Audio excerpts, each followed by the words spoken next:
చేతులతో సరేసైకి స్తోత్రం చేద్దాం. హల్లెలూయా, హల్లెలూయా. దేవుని పరిశుద్ధమైన నామానికి మహిమ కలుగును గాక. ప్రభు పేరిట ఈ పునరుద్ధాన దినమందు కూడి వచ్చిన ఆయన సంఘమైన మీ అందరికీ కూడా ప్రభు పేరిట వందనాలు తెలియపరుస్తున్నాను. నన్ను ఇక్కడికి రావడానికి కారకులైన లారెన్స్ గారిని బట్టి, ఇట్టి అవకాశాన్ని అనుగ్రహించిన పాస్టర్ ఆనంద్ గారిని బట్టి ప్రభుని స్తుతిస్తూ వందనాలు తెలియపరుస్తున్నాను. ఈ శ్రేష్టమైన సమయంలో కొన్ని దేవుని మాటలు మనం నేర్చుకుందాం. ఈ పునరుద్ధాన దినము కనుక ఈ దినము లోకమంతా లోకానుసారమైన వాటి మీద మనసు నుంచి వాటి ద్వారా సంతోషించుటకు జనులు ప్రేరేపించుకునేటటువంటి దినం. మనకైతే ప్రభు సన్నిధిలోనూ ఆయన నామం పేరట పరిశుద్ధ సమాజముతో కలిసి దేవునిలో సంతోషించడానికి ప్రభు మనకు అనుగ్రహించిన ఈ గొప్ప భాగ్యాన్ని బట్టి దేవునికి మహిమ కలుగునుగాక. ముందున్న మీరైనా, బయటున్న దేవుని పిల్లలైనా, నిలిచి ఉన్న మేమైనా ఈ దినమందు ఈ విధంగా ఉన్నాము అంటే దానికి కారకులు పునరుద్ధానుడై మరణించి పాతి పెట్టబడి పునరుద్ధాన బలముతో లేచిన మన ప్రభు అయిన యేసుక్రీస్తు. ఆమేన్. ఆయన ఓ విలువైన మాటను తెలియపరిచారు. దాన్ని మనం ఈ సమయం ముందు నేర్చుకుందాం. చదువుదాం. లూకా సువార్త 21వ అధ్యాయం 28వ వాక్యాన్ని చదువుదాం. ఇవి జరగనారంభించినప్పుడు మీరు ధైర్యము తెచ్చుకొని మీ తల ఎత్తుకొనుడి, మీ విడుదల సమీపించుచున్నదనెను. ఆమేన్. ఏవో భూమి మీద జరగబోతున్నాయని 2000 సంవత్సరాల క్రిందటే దేవుని ఎరిగిన వారు, దేవునితో సహవాసం కలిగి ఉన్నవారు ఇది దేవుని మాట అని చెప్పి పరిశుద్ధ గ్రంథములో దేవుని చేత ప్రత్యేకించబడిన వారు వ్రాసినటువంటి మాటల్లో ఇదొక మాట. అదేమిటంటే ఇవి జరగనారంభించినప్పుడు. ఇది ఎప్పుడు చెప్పబడిన మాట అంటే 2000 సంవత్సరాల క్రితం. ఆమేన్. ఆ మాట ఇప్పుడు నెరవేరుతున్నది. కొన్ని జరగబోతున్నాయి. ఆ రోజు లేదు, ఆ రోజు జరిగినది ఇప్పుడు జరుగుతున్నది అని చెప్పడానికి. ఇప్పుడు జరుగుతున్నటువంటి కార్యాలను 2000 సంవత్సరాలకు పూర్వమే దేవుని ఆత్మచేత ప్రేరేపించబడినటువంటి లూకా గారు దేవుని మాటగా పరిశుద్ధాత్మ ప్రేరేపితుడై ఈ మాటను వ్రాశారు. దానికంటే పైన కనుక మనం చదివితే 22వ వాక్యం నుండి చదివితే, లేఖనములలో వ్రాయబడినవన్నీ నెరవేరుటకై అవి ప్రతిదండన దినములు. ఆ దినములలో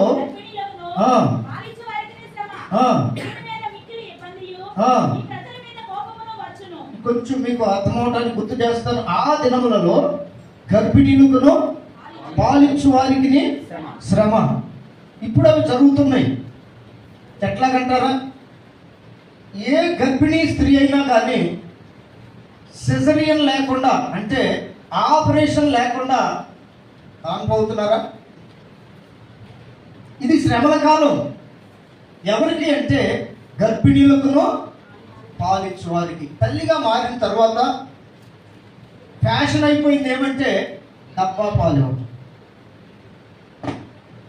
తల్లి దేవుడు అనుగ్రహించినటువంటి తన కుమారునికి కానీ కుమార్తెకు కానీ పాలు ఇవ్వలేని పరిస్థితిలోనికి రావటం అంటే అది శ్రమ కాదా?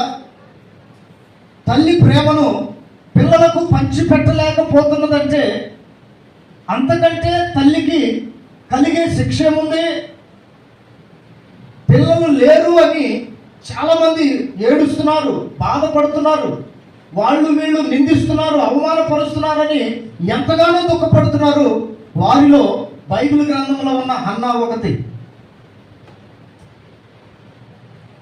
ఆమె తరువాత చేసుకున్న ఒక పిల్లలు కలిగారు కానీ ఆ తల్లికైతే లేదు. చాలా వేదన. ఎందుకని నేను తల్లిని కాలేకపోతున్నాను అని చాలా ఏడ్చిందట. ఓ రోజున ఈ సంగతులన్నీ చెప్పి తన భర్త అయినటువంటి ఆయన పేరు అన్న యొక్క భర్త గారి పేరు ఏదో మొత్తానికి దేవునికి స్తోత్రం కలుగును గాక. ఈ ఎల్కానాతో చెప్తుంది. అప్పుడు తన భర్త అయినటువంటి ఎల్కానా ఏ విధంగా ఆమెను ఓదార్చారంటే, వాళ్ళు వీళ్ళు అన్నట్లుగా నువ్వెందుకు బాధపడతావు, నిజముగా దేవుడే కనుక ఓ సహోదరిని తల్లిని చెయ్యాలి అనుకున్నాడు అనుకోండి. ఎందుకంటే గర్భఫలము మనుషుల వల్ల కలిగేది కాదు. ఏదో ఈ మధ్య ప్రయత్నాలు చేస్తున్నారు కానీ అవి కడవరకు నిలిచేటటువంటివి అయితే కాదు. ఈ పరిశుద్ధమైన ప్రేమలు కానీ, ఈ దైవ సంబంధమైన నిర్ణయాలు కానీ అటువంటి వాటిలో పరిపూర్ణంగా జరగవు. గర్భఫలం అనేది దేవుడిచ్చే ఓ గొప్ప వరం లేక బహుమానం అయ్యింది.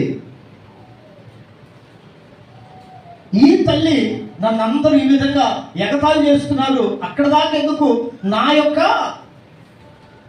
సహోదరి అయినా ఆమె పేరు ఏం పేరు పెనిన్నా, ఆమె కూడా ఎగతాళి చేస్తుంది. అప్పుడు ఎల్కానా ఏమన్నాడంటే, 10 మంది కుమారుల కంటే, హల్లెలూయా, 10 మంది కుమారుల కంటే నేను నీకు మించిన వాడను కానా. చాలా ఆశ్చర్యమైన సంగతి కదా.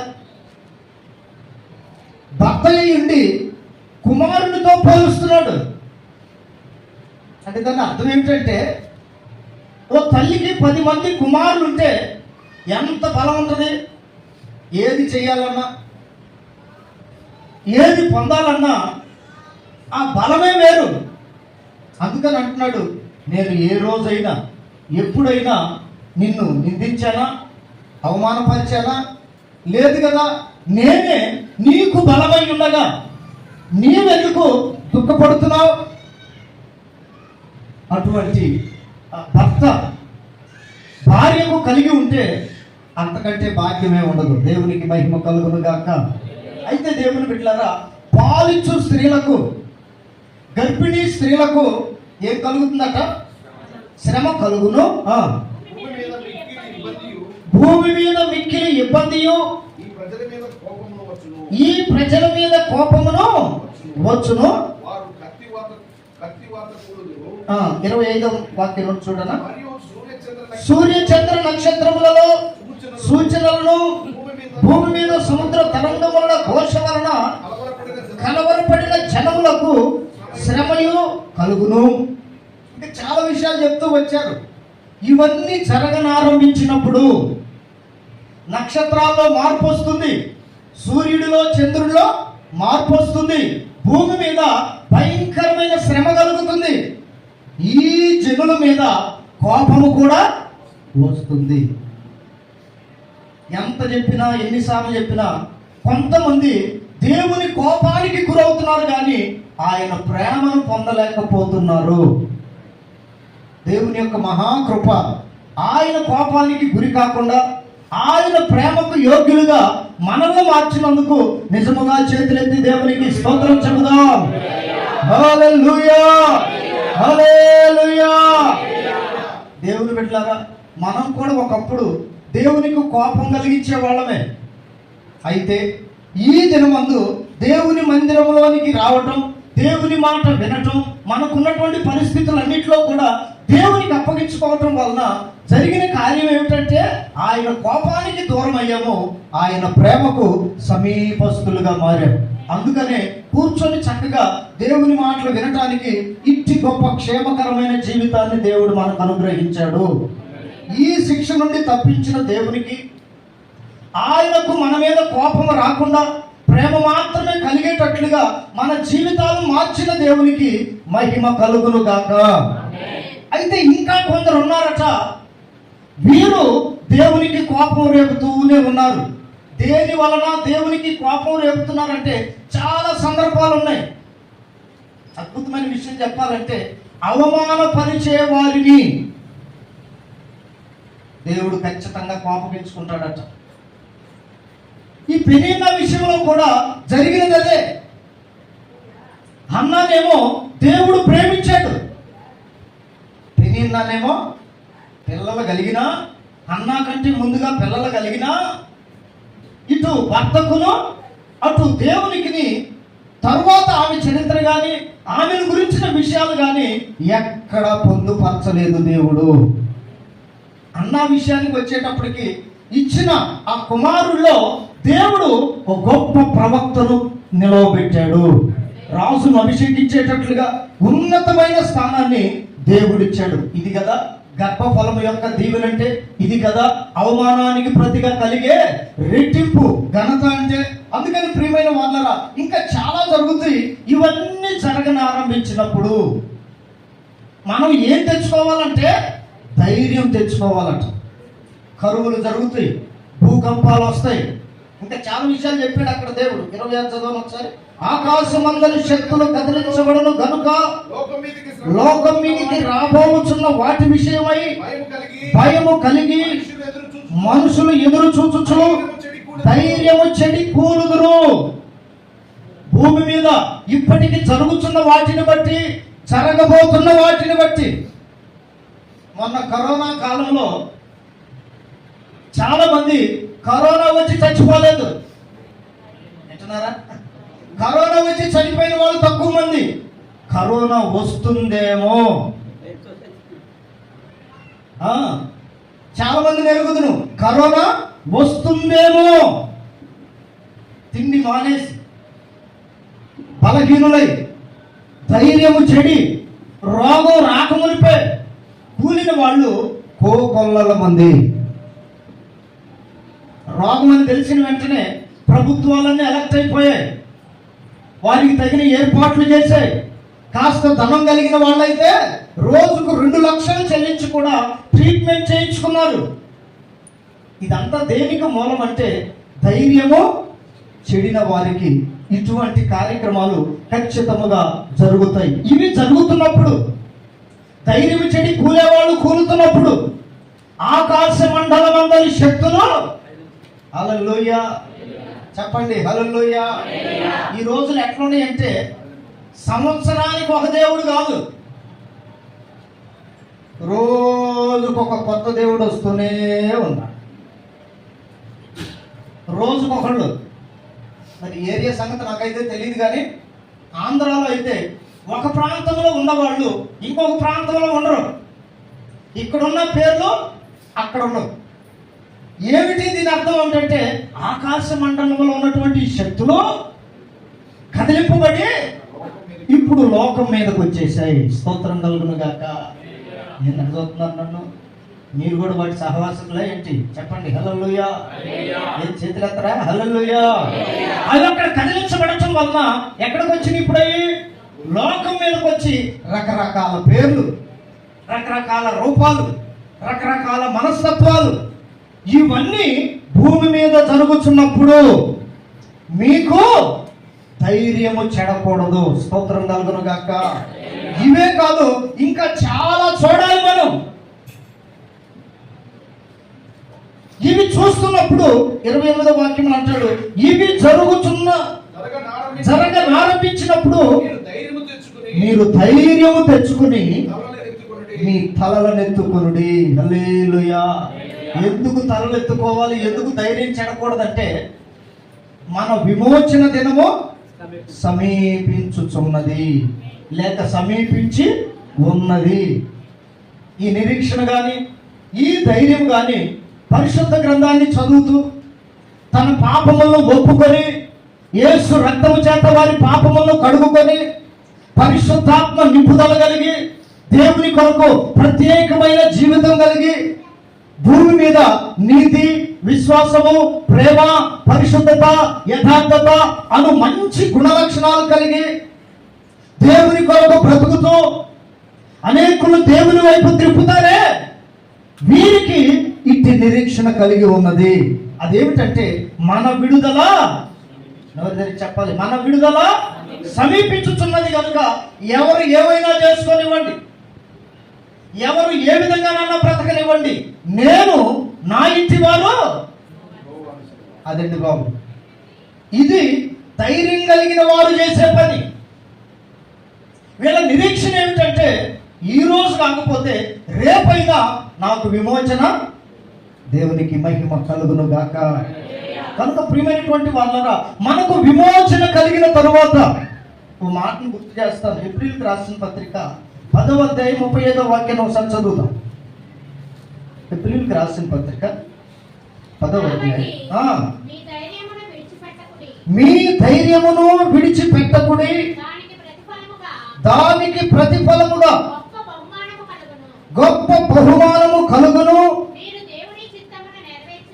వారై నిమిత్తము హల్లెలూయా. ఎందుకు ధైర్యాన్ని విడిచిపెట్టొద్దు అంటున్నాడంటే, ఈ ధైర్యానికి ప్రతిఫలముగా, ఈ ధైర్యం కలిగినటువంటి వారికి ప్రతిఫలముగా గొప్ప బహుమానం కలగబోతుంది. దేవునికి మహిమ కలుగును గాక. చెప్తాం గట్టిగా హల్లెలూయా. మన భారతదేశంలోనే మన పొరుగు రాష్ట్రమైన ఓ రాష్ట్రంలో ఈ మధ్య క్రైస్తవుల మీద చాలా దాడి చేశారు. ఏ రాష్ట్రం అది? మీ అందరూ తెలీదా? ప్రార్థన చేశారు వాళ్ళ గురించి? మేమైతే చేశాం. దేవునికి మహిమ కలుగును గాక. చెప్పండి హల్లెలూయా. వాళ్ళ దగ్గరకు వచ్చి చాలా మంది, మీరు యేసు ప్రభువుని విడిచిపెట్టకపోతే మీరు ఉండరు, మీకు కలిగిన వారు ఉండరు, మీరు ప్రార్థన చేసుకుంటున్నారే చర్చిలు కూడా ఉండవు అని చెప్పి బెదిరించటమే కాదు, వారిలో కొందరిని చంపటం కూడా ప్రారంభించారు. అటువంటి సమయంలో చనిపోయిన వారు కాకుండా బ్రతికున్న వాళ్ళు ఉన్నారే, వాళ్ళందరిలో దేవుడిచ్చింది ఏమిటంటే ధైర్యము. ఏమిటయ్యా, ఎందుకు మీకింత ధైర్యం అంటే, ఈరోజు ఇక్కడ నేను కన్ను మూస్తే నా కోసం బహుమానం ఎదురు చూస్తూ ఉంది. ఇది పిరికి వాళ్ళకి దేవుడు ఎవడో, ఏమైందో ఏం జరిగిద్దో ఎలా ఉంటుందో అని ఊరికి అనుమానం పడుతూ పిరికి ఆత్మతో నింపబడతారే, వీరికి ఉండదు. వాళ్ళు చేసిన పని ఏంటో తెలుసా? ఒక పక్క మందిరాలు పడేస్తున్నా, ఊరిలో నుండి జనాన్ని తరివేస్తున్నా, మీడియాకి దొరకకుండా అన్ని చేస్తూ ఉన్నా, కళ్ళ ముందు చనిపోతున్నారు. కొంతమంది ఆడవాళ్ళైతే వస్త్రాలు లేకుండా ఊరేగిస్తున్నారు.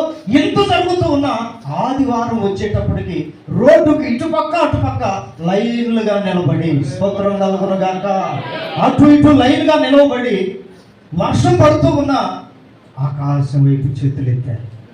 ఇంకా మేము మిగిలే ఉన్నాము. హల్లెలూయా. చెప్పండి హల్లెలూయా. మీరు చంపుతూ ఉంటే మేము భయపడము.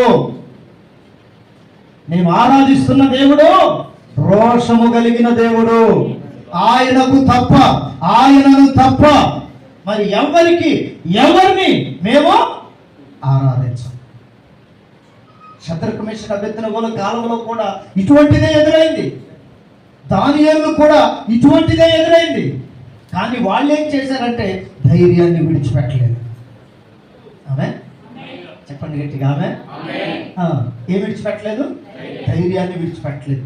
మనం కూడా నేర్చుకోవాల్సింది ఏంటంటే ధైర్యముగా దేవుని కొరకు బ్రతకాలి, ధైర్యముగా దేవుని పని చేయాలి.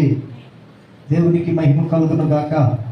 ప్రియమైనటువంటి వాళ్ళారా, నేను త్రిపురాంతకం సేవ చేస్తున్నప్పుడు అక్కడ ఉన్నటువంటి కొందరికి నేను చేసే సేవ కానీ, మన మందిరానికి వచ్చే విశ్వాసులు కానీ, వీళ్ళందరంటే నచ్చలా. ఎందుకు నచ్చలేదంటే, నేను గత ఎన్ని సంవత్సరాలు వాళ్ళకే తెలుసు. ఇన్ని సంవత్సరాల నుండి సేవ చేస్తుంటే నా సేవలో ఫలింపు లేదు. నిన్నగాక మొన్న వచ్చాడు. నేను త్రిపురాంతకం వచ్చినప్పుడు నాకు 19 సంవత్సరాల వయసు. దేవుడు వెళ్ళమంటే వెళ్ళినప్పుడు 19 సంవత్సరాల వయసు. నిన్నగాక మొన్న వచ్చాడు వాడు. 100 మంది వెళుతున్నారు. అది గుంటూరు అయితే దేవుని పిలుపు నిమిత్తమై ప్రకాశం జిల్లాలోని త్రిపురాంతకు వెళ్ళని సేవ చేయటానికి. నేనెవరో అక్కడ వాళ్ళకి తెలియదు, వాడెవరో నాకు తెలియదు. దేవుని ప్రేమను బట్టి, దేవుడు చేస్తున్న కార్యాన్ని బట్టి 100 మంది వచ్చేవాళ్ళు ఆదివారం అయ్యేటప్పటికి. నేను చాలా చిన్నవాడిని ఆ ఏరియాలో ఉన్న సేవకులందరికంటే. వాడు పిల్లోడు, మీసాలు కూడా సరిగా రాలేదు, బక్కగా ఉంటాడు, ఎక్కడి నుండో వచ్చాడు, ఏముందరో వాడి దగ్గర అంతమంది వెళ్తున్నారు అని చెప్పి నేను అక్కడ సేవ చేయకూడదని ఒక పక్కన డాక్టర్లు, ఇంకొక పక్కన పాస్టర్లు, వీళ్ళందరూ కలిసి నన్ను చంపాలని ప్లాన్ చేసి ఓ 3 వ్యక్తులకు నన్ను అప్పగించారు. 5 లక్షలు ఇస్తాం అతన్ని కనుక చంపేస్తే. డబ్బు ఎవరికి చేదు కాదు కదా, హల్లెలూయా, ఎవరికి చేదు కాదు కదా. వాళ్ళు మరి అడ్వాన్స్ ఏంటంటే ఓ 80,000 అడ్వాన్స్ కూడా ఇచ్చారంట. ఇక అప్పటి నుంచి నన్ను ఎప్పుడు పట్టుకోవాలా, ఎలా పట్టుకోవాలా, నేను ఎక్కడికి వెళ్తున్నాను, ఏం చేస్తున్నాను, ఎప్పుడు వస్తున్నాను, ఇవన్నీ వాళ్ళు నాకు తెలియకుండా దూరంగా ఉండి అన్ని కనిపెడుతున్నారు. ఓ రోజున నేను ప్రాంతంలో ఆల్ నైట్కి వెళ్ళిపోయి, ఆ రాత్రి అంతా ఆల్ నైట్ ప్రేయర్ అని తెలుసు కదా, రాత్రి అంతా నిద్ర ఉండదు. తెల్లవారిన తర్వాత ముగించుకొని నేను మరలా త్రిపురాంతకం బయలుదేరా. బస్సు ఎక్కినప్పుడు త్రిపురాంతకానికి టికెట్ తీసుకున్నాను. ఇక నిద్ర లేదు కాబట్టి రాత్రి హాయిగా పడుకొని నిద్రపోతున్నాను. ఎప్పుడు ఏం చేశారో తెలియదు కానీ నేను కళ్ళు తెరిచి చూసేటప్పటికి ఓ అడవిలో ఉన్నాను, నాతో పాటు 2 ఉన్నారు. కళ్ళు తెరిచి చూసేలకి నేను మందిరం దగ్గర ఉండాలి కదా, వెళ్ళాలి కదా. ఇక్కడికి వచ్చాను ఏంటంటే నిన్ను మేమే తీసుకొచ్చామన్నారు. ఎందుకు అన్నా, నిన్ను చంపేయటానికి అన్నారు. చంపేసి అంత పాపం నేనేం చేశానని అడిగా. నువ్వు త్రిపురాంతకంలో ఉండకూడదంట. సరే ఉండొద్దని చెప్తే అక్కడ కాకపోతే ఇంకో దగ్గర సేవ చేసుకుంటాను కదా, చంపాల్సినంత అవసరం ఏంటంటే ఇవన్నీ మీకు చెప్పేది లేదు, నిన్ను చంపడానికే మేము తీసుకొచ్చామన్నారు. సరే మనసులో చిన్న ప్రార్థన చేసుకున్న, ప్రభువా వీళ్ళు నన్ను చంపడానికి తీసుకొచ్చారంట, నీవే చూసుకో అని చిన్న ప్రార్థన మనసులో చేసుకొని మీ ఇష్టం అన్నా. నిజంగా నేనైతే అంత ధైర్యవంతుని కాను, నాకైతే అంత ధైర్యం లేదు. మనిషిని చంపుతానంటే ఎవరైనా ముందుకెళ్తారా? యేసయ్య ఒక్కడే వెళ్ళాడు. స్తోత్రం కలుగును గాక. చెప్పండి హల్లెలూయా. చేయని నేరానికి నీవు పాపివని, దోషివని ఆయన మీద నేరారోపణ చేస్తుంటే మౌనంగా ఉండటమే కాదు, నిన్ను చంపుతామన్నా కానీ వెనుతీయలేదు. ఆయన మాత్రమే మరణమును జయించగలిగిన వాడు. ఎందుకంటే ఆయనలో పాపము లేదు కనుక. పాపం చేసిన వాళ్ళకే జీతముగా మరణం వస్తుంది, పాపము లేని వారికి ధైర్యం ఉంటుంది. స్తోత్రం కలుగును గాక. చెప్పండి గట్టిగా హల్లెలూయా. ఆయనను నమ్మాను కనుక, ఆయన పని చేస్తున్నాను కనుక ఎట్లా వాళ్ళతో మాట్లాడేది నాకైతే తెలియదు కానీ మొత్తానికి చెప్పాను, మీ ఇష్టం వచ్చింది చేసుకోండి అని. ఇక తరువాత నాకు గుండు చేశారు. ఏదో తెల్లటి పౌడర్ ఒకటి, ఎల్లో కలర్లో ఉంది ఆయిల్ ఒకటి, పసర తెలుసు కదా, ఏ చెట్టుదో ఏదో తెలియదు, ఈ 3 కలిపి తలకు మద్దలు చేసినట్టు అట్లా అనేవాడు.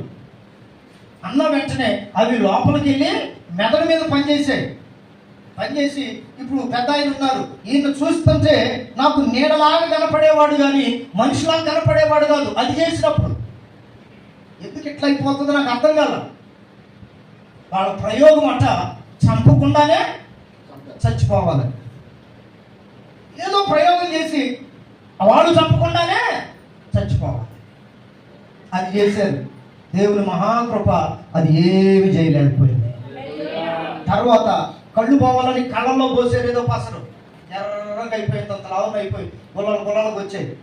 నేను అనుకున్నా కంటి నరాలంటే చాలా సున్నితంగా ఉంటాయి కదా, ఇక నేను ఈ దెబ్బలో చచ్చిపోతానేమో అని. దేవుని కృప ఏమిటంటే అప్పుడు కూడా సావకుండా కాపాడి. హల్లెలూయా. 3వసారి కడుపులోకి ఏదో దాపారు, అది కడుపులోకి వెళ్ళి గడ్డలాగా అయిపోయింది, గట్టిగా ఓ రాయిలాగా అయిపోయింది. నీళ్లు తాగనివ్వట్లేదు, అన్నం తిననివ్వట్లేదు, ఒకవేళ తాగినా తిన్నా వెంటనే వాంతి అయిపోతుంది. అన్నం పెట్టండి రా బాబు అని అడిగినందుకు అంత పని చేశారు వాళ్ళు. దానివల్ల చనిపోలేదు, చాలా ప్రయత్నాలు చేశారు ఈ శరీరం మీద. ఇన్ని చేసినా వీడు చావలేదని చివరి ప్రయత్నం ఆదివారం అమావాస్య పూట అర్ధరాత్రి సమయంలో వాళ్ళిద్దరూ నన్ను ఒక శ్మశానానికి తీసుకెళ్లారు. హల్లెలూయా. అక్కడికి తీసుకెళ్ళి మేము 3 అక్కడికి వెళ్ళే లోపే ఒక భూత వైద్యుడు ఉన్నాడు అక్కడ, పెద్ద ముగ్గేస్తున్నాడు, నిమ్మకాయలు, కోళ్ళు, కొబ్బరికాయలు, దానికి సంబంధించిన సామాగ్రి అంతా తెచ్చిపెట్టాడు. ఇక నన్ను తీసుకెళ్ళి పట్లన్నీ ఇప్పదీసి వాళ్ళు వేసిన ముగ్గు మీద కూర్చోబెట్టినారు. మనసులో చిన్న ప్రార్థన చేసుకున్న, ప్రభువా ఈ రాత్రి చివరి రాత్రి అయితే వీళ్ళ చేతుల్లో నేను చావటం నీకు ఇష్టమైతే నన్ను నీ దగ్గరకు తీసుకో. ఒకవేళ మీరు బ్రతికిస్తే చనిపోయే వరకు నీ నామాన్ని ప్రకటిస్తాను. అది ఒకటేగా మనకు బలమైన దుర్గం. దేవుని నామాన్ని మించినటువంటిది ఇంకేం లేదు కదా అని మనసులో అనుకొని వాళ్ళు ఎక్కడ కూర్చోమంటే అక్కడ కూర్చున్నారు. అడు తిరగమంటారు, ఇటు తిరగమంటారు, మోకాళ్ళు వేయమంటారు, బాస్పట్లు వేయమంటారు, రకరకాల పొజిషన్లో వాళ్ళు చెప్పిందల్లా చేస్తున్నాం. వాళ్ళకి బాగా కోపం వచ్చింది, ఆయనకు బాగా కోపం వచ్చింది భూత వైద్యుడికి. ఇన్ని చేస్తున్నా ఈ రక్తాన్ని పీల్చే శక్తులు నా మీదకి రావట్లేదు. హల్లెలూయా, రావట్లేదు. మహా కోపం వచ్చి ఆయనకి ఇదిగో నా ఎడం చేతి బొటన వేలు నరం కోసాడు. ఇప్పుడు కొంచెం ఎట్లే ఉంది కాబట్టి దేవుడు అది గుర్తుగా ఉంచినట్టున్నాడు. కోసి ఒక గిన్నెలో నా రక్తం తీసి అన్నంలో అది కలిపి వాడు పిలుస్తున్న ఆరాధిస్తున్న శక్తులకి ఆహారంగా పెట్టాడు. రక్తకూడు తినని శక్తులుండవు, రక్తము రుచి చూడని శక్తులుండవు. ఆ శక్తులకి పెడితే ఆహారంగా అవి వచ్చి తింటలా. దేవునికి మహిమ కలుగును గాక. చెప్పండి గట్టిగా హల్లెలూయా. ఇక ఇది కాదన్న ఎదురు కూర్చొని ఇక మంత్రాలు చదవటం ప్రారంభించాడు. చివరి మంత్ర దండమది. ఆపకుండా అనర్గళంగా మంత్రాలు చదువుతూనే ఉన్నాడు. చదువుతున్నాడు. ఓ అర్ధగంట సేపు చదివి ఆడు మంత్రాలు చదువుతూనే అట్లాగనే వెనక్కబడిపోయాడు. ఓ 5 నిమిషాల తర్వాత చూస్తే వాడి నోట్లో నుంచి, ముక్కులో నుంచి, చెవుల్లో నుండి రక్తం వచ్చింది. నన్ను తీసుకెళ్ళారే, వాళ్ళకి భయం వేసింది. అరే నిన్ను ఎట్లా చంపాలని తీసుకొని వస్తే నువ్వు చావలా? భూతో ఎదురు చచ్చిపోయాడు. అసలు నువ్వు ఎవరివి? అప్పుడు చెప్పాను, జీవము కలిగిన దేవుని సేవకుడు. నేను దేనినంటే దానిని ఆరాధించను, జీవము కలిగిన దేవుని మాత్రమే ఆరాధిస్తాను. వాళ్ళకప్పుడు భయం వేసి ఇక నేను కనుక వాళ్ళతో ఉంటే వీళ్ళకు కూడా ఏదో జరిగింది అనుకొని నిన్ను విడిచిపెడతాను కానీ ఓ ₹1,00,000 కట్టు అన్నాను. నేను ఏం చేయలే. నన్ను ఎందుకు పట్టుకొచ్చారో తెలియదు, ఎందుకు ఇన్ని ప్రయోగాలు చేశారో తెలియదు, చివరికి చంపాలని ఎందుకు ప్రయత్నం చేశారో తెలియదు. అప్పుడు నేను చెప్పాను కదా, నేను సేవ చేసే సంఘం ఉంది, అక్కడికి నన్ను తీసుకెళ్ళండి, విశ్వాసులతో చెప్తాను, వాళ్ళు ఎంత ఇస్తే అంత తీసుకొని వెళ్ళండి అన్న అని. ఇక తర్వాత ఏమైందంటే అక్కడ ఒక ఏఎస్ఐ గారు మన మందిరానికి వస్తారు, పోలీస్ ఆయనకు ఫోన్ చేశారు, అయ్యా ఇట్లా ₹1,00,000 కట్టమంటున్నారు, నా దగ్గర అయితే ఏమి లేవు, నా దగ్గర ఉన్నాయి, వాళ్ళే తీసుకున్నారు, నాకు ఫోన్ కూడా ఇవ్వట్లేదు, ఒక ₹1,00,000 ఎక్కడన్నా చూడు, నేను వచ్చిన తర్వాత నేను మీ అప్పు తీర్చుకుంటాను అని అన్నా. సరేలే అన్న. ఆయన కాముగా ఏదో చేసింటే పోయేది. ఆయనకి పాపం చాలా రోజులు అవుతుంది నన్ను చూడక మాట్లాడక. ఒక్కసారి ఆ ప్రేమ పొంగి, నీకెందుకు మన వాళ్ళు షాపులు పెడతాను, నువ్వు వాళ్ళని తీసుకొని రా అన్నాడు. అంతకుముందే ఎవరు లేరని చెప్పాను నేను. నిజమేగా, సేవకుడికి ఎవరుంటారు? హల్లెలూయా. ఎంత ఉన్నారు అనుకున్నా వాళ్ళే చివరికి, అందరు కాదులే, కొందరు సంగతి చెప్తున్నాను, నెత్తిని చేపెట్టేవాళ్ళు అవుతారు. అందుకని ఎవరు లేరని చెప్తే ఆయన మన వాళ్ళ షాపును పెడతాను, నువ్వు తీసుకురా, ₹1,00,000 ఇస్తున్నట్టుగా నటిద్దాం, తర్వాత వాళ్ళని పట్టుకొని చేయాల్సింది చేద్దాం అన్నాడు. అది ఫోన్లోనే చెప్పేటప్పుడు వాళ్ళు విన్నారు, ఎవరు లేరన్నావు, పోలీసులే నీ పక్షాన ఉన్నారు, నిన్ను వదిలిపెట్టమన్నారు. మళ్ళా సరే ఎంతకాలం ఉంచుకొని కొద్ది రోజుల తర్వాత ఇక నా మీద ఏదో ప్రయోగించి తీసుకొచ్చి ఒక బస్ స్టాండ్లో వదిలిపెట్టి వెళ్ళిపోయారు. తర్వాత దేవుని కృప ఏమిటంటే మరలా సజీవునిగా మీ మధ్యలోనికి ఈ దినం రావటానికి కూడా దేవుడే నా పక్షాన నిలిచాడు. అప్పుడు పరిశుద్ధ గ్రంథంలో నాకు గుర్తొచ్చిన మాట ఏమిటంటే యోహాను మొదటి పత్రిక 4వ అధ్యాయం 4వ వాక్యం ఒకసారి చదవండి. నిజముగా మనకు ధైర్యాన్ని ఇచ్చేది దేవుని మాటే. చిన్నపిల్లలారా ఇది చూడండి, మీరు ఇప్పుడు చిన్నపిల్లలారా మీరు దేవుని సంబంధులు. ఎవరట? ఎవరిలో ఉన్నవాళ్ళు? మనలో. చెప్పుకోండి, ఎవరికి వాళ్ళు? ఎవరిలో? మనలో కాదు, నాలో. చెప్పండి, ఇప్పుడు నోరు తెరిచి చెప్పండి, నాలో ఉన్నవాడు లోకములో ఉన్నవాని కంటే గొప్పవాడై ఉన్నాడు. హల్లెలూయా, హల్లెలూయా. ప్రభు తెలియపరిచిన మాట ఏమిటంటే, నాతో మాట్లాడిన మాట ఏమిటంటే, నువ్వెందుకురా భయపడతావు? లోకంలో ఉన్నవాడు చీకటి సంబంధి, అపవిత్రుడు, దుర్మార్గుడు, మోసం చేసేవాడు, అబద్ధాలు పలికేవాడు, వానికంటే నీలో ఉన్నవాడు. చదువుతుంది అక్కడ. ఇప్పుడు చిన్నపిల్లలారా, మీరు ఎవరి సంబంధులు? ఇప్పుడు దేవుని పిల్లలందరూ ఎవరి సంబంధులు? దేవుని సంబంధులు. మీలో ఉన్నవాడు లోకములో ఉన్నవాని కంటే. చప్పట్లు కొడతారు గట్టిగా మరి.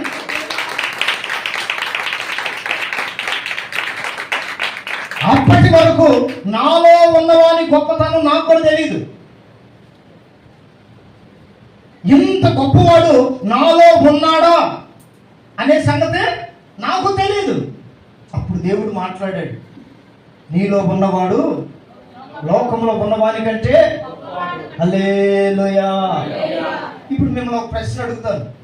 తాయిత్ ఉందే, తాయిత్ అంతరం, తెలుగులో చెప్పాలంటే అంతరం. అంతరం గొప్పదా, యేసయ్య నామం గొప్పదా? ఇప్పుడు మనలో ఉన్నటువంటిది ఏంటి? అంతరమా? ఇప్పుడు దేవుని పిల్లలమైన మనం దేనికి లోపడతాం? ఏదైనా బాధ వస్తే. నిజమా? యేసయ్య నామం మీలో ఉంటే మీకంటే గొప్ప వాళ్ళు ఇంకొకరు ఉండరు. దేవునికి మహిమ కలుగును గాక. ఎందుకంటే చాలా మంది దేవుడిని నమ్ముతున్నారు, దెయ్యం కంటే కూడా అంతరాన్ని నమ్ముతున్నారు. చాలా మంది దేవుడిని నమ్ముకున్న పిల్లల మెడలో తల్లి యొక్క తాడు ఉంటదే, ప్రార్థన చేస్తుంటే ఒకసారి దెయ్యం పెట్టి పడిపోతారు. అప్పుడు వస్తే ఈ బయటికి. అప్పుడు దాకా తెలియదు మాకు కూడా. చిన్న పిల్లలకి ఎక్కడి నుండి వస్తాయి? లోపల ఉన్న వాడిని మర్చిపోయి, ఆమేన్, దేవుని నామాన్ని మర్చిపోయి బయట ఉన్నవాడి గొప్పతనం తెలుసుకొని వాడు మంచోడు, వీడు మంచోడు, వీడి చేయి తగిలితే చాలు, ఆయన అంతరమైతే చాలు. దేవుని వాక్యం చెప్తుంది కదా, మీలోనే గొప్పవాడు ఉన్నాడు. లోకంలో ఉన్నవాని కంటే మీలో ఉన్నవాడు. అప్పుడు తెలిసింది నాలో ఉన్నవాని గొప్పతనం. ఎంత దేవుణ్ణి మహిమపరిచానంటే, నన్ను చంపాలని తీసుకొని వెళ్తే నా విశ్వాసులందరి ప్రార్థన, నన్ను కిడ్నాప్ చేసి తీసుకెళ్ళిన తర్వాత రోజుకి 2-3 విశ్వాసులు ఉపవాసం ప్రార్థన చేశారు నా కోసం. ప్రభువా, మా దైవ సేవకుడు ఎక్కడున్నా, మా తండ్రి ఎక్కడున్నా తిరిగి తీసుకురాయ్యా. ఎక్కడున్నా తెలియదు, నాకు కూడా తెలియదు. నిజంగా మనలో ఉన్న వాని గొప్పతనం మనం గుర్తెరగలిగినప్పుడు మనలో ఏముంటుందంటే ధైర్యం ఉంటుంది. దేవునికి మహిమ కలుగును గాక. అనుభవించిన వానిగా చెప్తున్నాను, లోకములో ఎంత పెద్ద శక్తి అయినా, ఎంత గొప్ప శక్తి అయినా అది నీ ఎదుట నిలబడలేదు. ఎప్పుడంటే నీలో ధైర్యం వచ్చినప్పుడు. ఏమిటి ఆ ధైర్యం అని దేవుని వాక్యం చెప్తుందంటే, మనం మరలా భయపడుతూ ఉంటామంట. ఎప్పుడు మనలోనికి ధైర్యం వస్తుందంటే పరిశుద్ధాత్ముడు నీలోనికి వచ్చినప్పుడు, పరిశుద్ధాత్మ నింపుదల నీవు కలిగి ఉన్నప్పుడు, అన్య భాషల గుర్తుతో దేవుని మహిమపరుస్తున్నప్పుడు, దేవుని నీలోనికి ఆహ్వానించినప్పుడు, తిరిగి ఆత్మ యేసు నామములో దూరమైపోతుంది. ఆమేన్. అనుమానపు ఆత్మ దూరమైపోతుంది. నిన్ను బలహీనపరిచే ప్రతి దుష్ట ప్రభావం నీలో నుండి వెళ్ళిపోతుంది. అప్పుడు ఏమవుతుందంటే పరిశుద్ధాత్ముడు నీలోనికి వస్తాడు. హల్లెలూయా, హల్లెలూయా. ఇశ్రాయేలీలందరూ కూడా తిరిగి ఆత్మ చేత దాస్యపు కాడి క్రింద ఉన్నారట. క్రొత్త నిబంధన క్రైస్తవులమైన మనమైతే దేవుని ఆత్మతో నింపబడేటట్లుగా దేవుడు మనల్ని హెచ్చించాడు.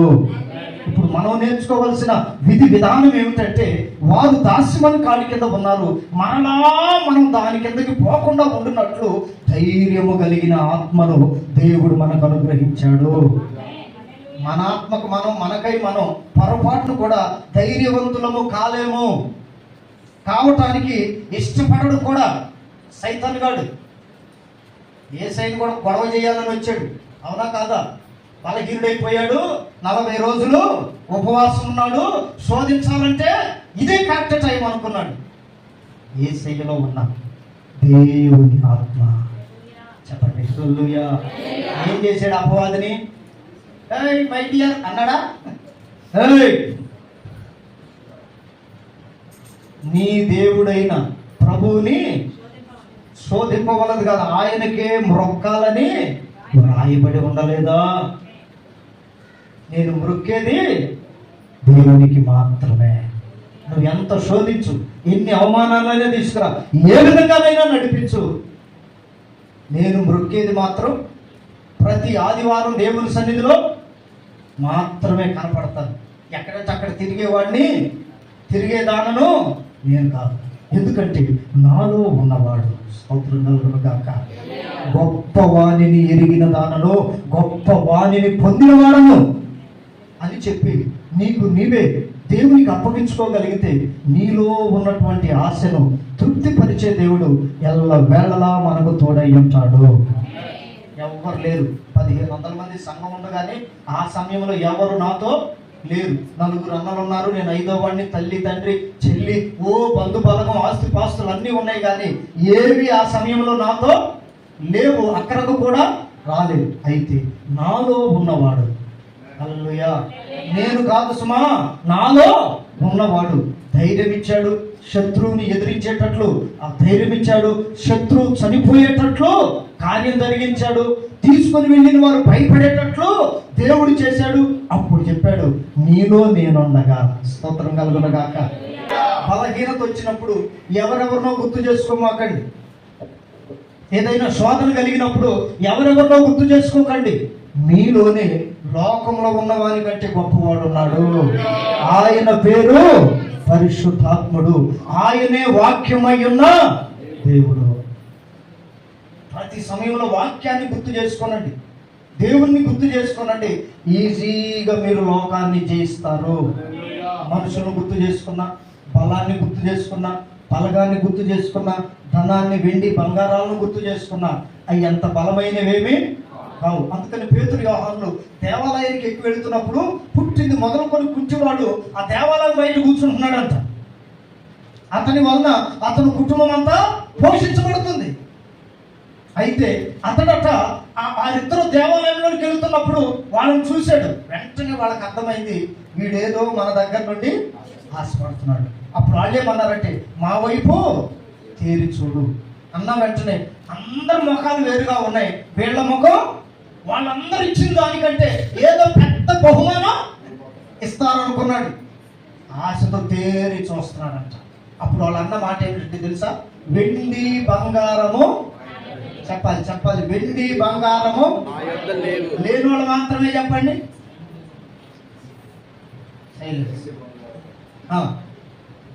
అర్థమవుతుందా? ఎందుకు దేవుని నామం నీ జీవితంలో బలహీనమైనదిగా కనపడుతుందంటే, దేని మీద ఉన్న మన మనసు? ఆమె ఎంత కొన్నది, నేను కొంచెం అన్న కొన్నట్టు. ఆమె నడుస్తుంటే ఎవరో నడిచినట్టు. నేను ఎందుకు లేని చెప్పలేదు, కానీ చాలా ఉన్నాయి చెప్పాలంటే.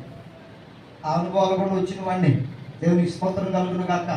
ఆమె నడుస్తుంటే ఇంట్లో ఎవరో నడిచినట్టు. కనీసం నేను నడుస్తుంటే కొంచెం చిన్నదానికైనా కనపడుద్దా? దేవుని నామం నీకు ఎట్లా కనపడుతుంది? నీ వల్ల ఎట్లా మహిమపరచబడుతుంది? పేతురు, యోహానులు కలిగి ఉన్నది ఏంటో తెలుసా? లోకములో ఉన్న మనుషులు కలిగి ఉన్నది వారికి లేదు. అదే సాక్ష్యం చెప్తున్నాడు. వెండి బంగారములు మా యొద్ద, చెప్పండి హల్లెలూయా.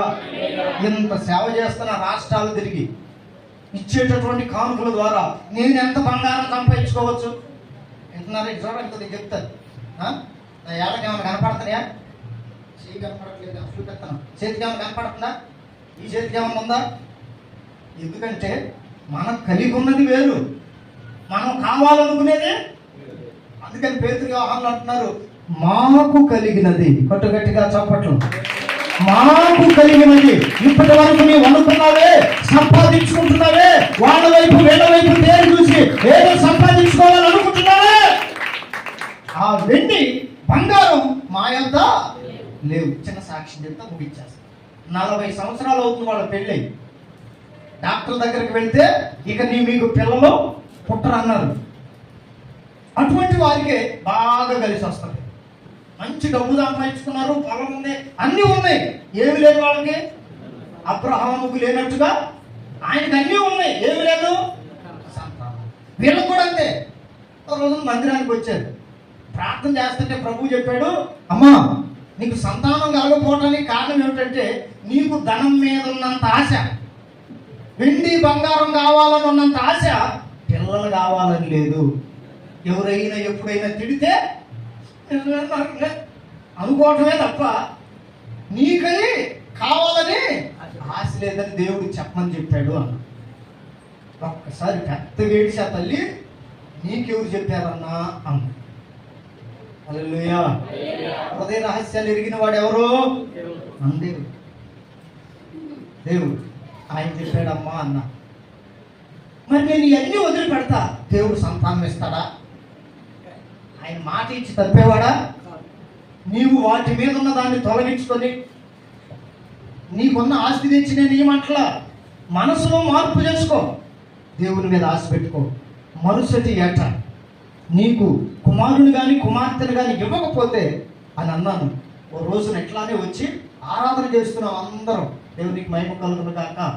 గొల్లుని ఏడుస్తుంది ఆ తల్లి, ఏడుస్తుంటే అందరూ పరిశుద్ధాత్మలో నింపబడి ఆనందించి ప్రభువుని స్తుతిస్తున్నారు. ఉన్నట్టుగా ఉండి ఆమెకి ఏదో షాక్ కొట్టినట్టు అయిందంట. ఎప్పుడైతే పరిస్థితి ఆమెలో కనపడిందో వెంటనే ఆమె చేతులు ఎక్కడ పోయినాయో తెలుసా?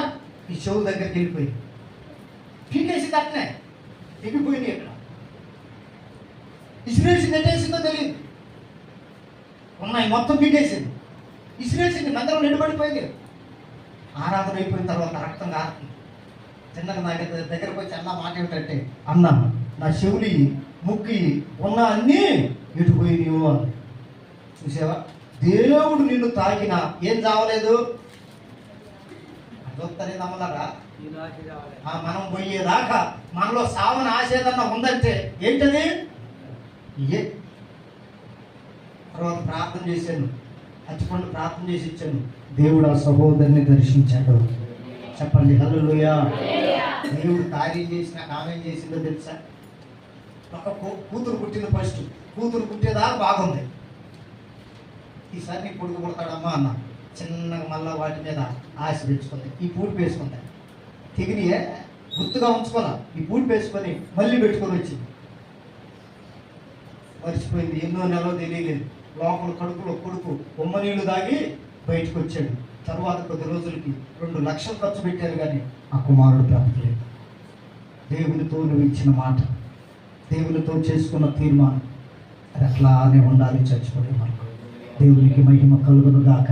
నీ సమర్పణ, నీ తీర్మానం, నీ త్యాగాన్ని చూసే దేవుడు మనం ఆరాధిస్తున్నవాడు.